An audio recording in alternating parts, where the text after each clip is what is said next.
नमस्कार दोस्तों। आज हम आपको बताने जा रहे हैं एक ऐसी सच्चाई जिसने कर्नाटक के एक पवित्र स्थान धर्मस्थला को सनसनी के केंद्र में लाकर खड़ा कर दिया है।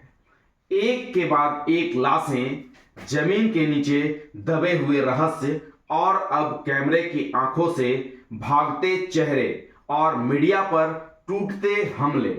क्या है सच्चाई?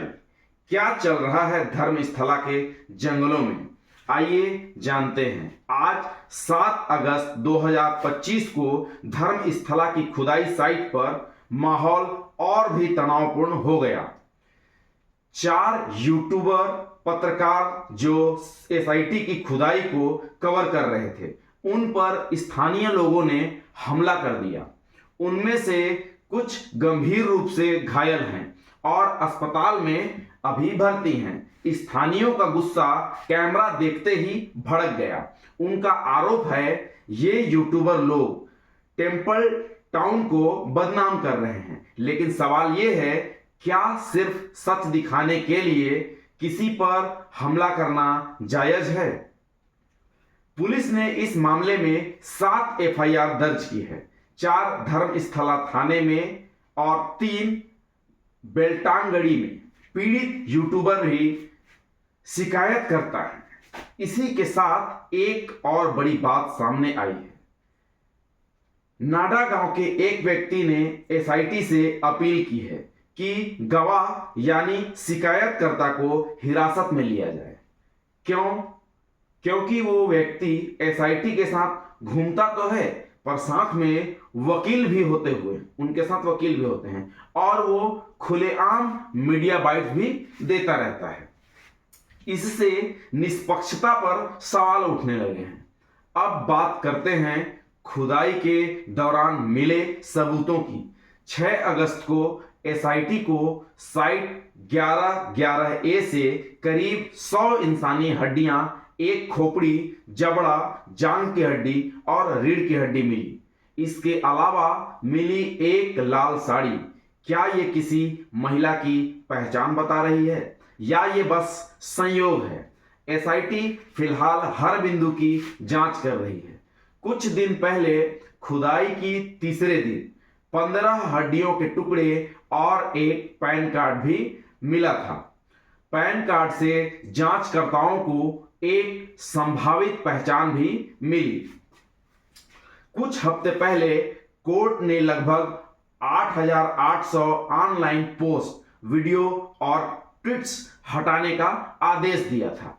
कहा गया था कि इससे जांच प्रभावित हो सकती है, लेकिन बाद में ये गैग ऑर्डर हटा दिया गया और हाईकोर्ट के एक जज को इस केस से भी हटा दिया गया, क्योंकि उनका संबंध मंदिर ट्रस्ट से था। अब इस केस से जुड़ी एक और पेटी खुली है।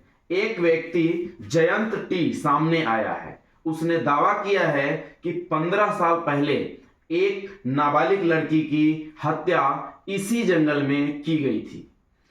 उसके मुताबिक लड़की को मारने के बाद उसकी लाश को दफनाने के लिए 3 बोरी नमक भी मंगवाया गया था। क्या यह भी उन्हीं शवों में से एक था? एसआईटी अब उस पुराने केस की भी जांच कर रही है।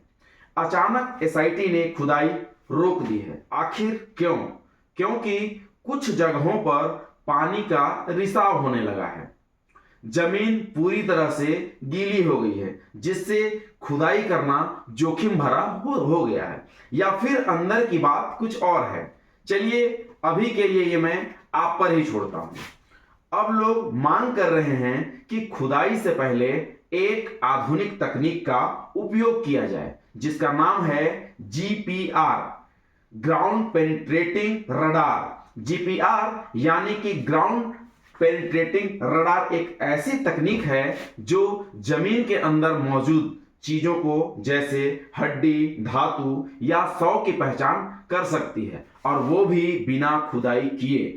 ये एक रडार यूनिट होती है जो जमीन पर चलती है और नीचे रेडियो वेव्स भेजती है। अगर नीचे कुछ ठोस पदार्थ जैसे किसी का शव, पत्थर हो तो वेब वापस आ जाती है।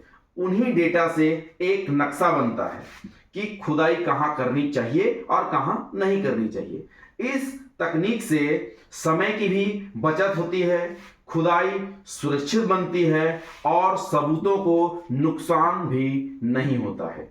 क्या विज्ञान और तकनीक जैसे जीपीआर सच्चाई सामने लाने में मदद कर सकती है? मुझे लगता है जरूर कर सकती है और जीपीआर का उपयोग करना ही चाहिए।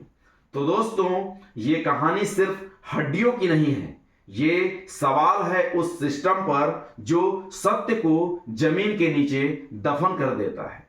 लेकिन अब जब एक एक कर सबूत बाहर आ रहे हैं तो हमारा सवाल सिर्फ इतना है कि क्या इस बार न्याय जिंदा रहेगा?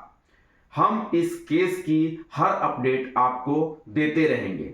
अगर आप चाहते हैं कि देश इस सच्चाई से वाकिफ हो तो बस वीडियो को शेयर करें, सब्सक्राइब करें और अपनी राय कमेंट में जरूर बताइए।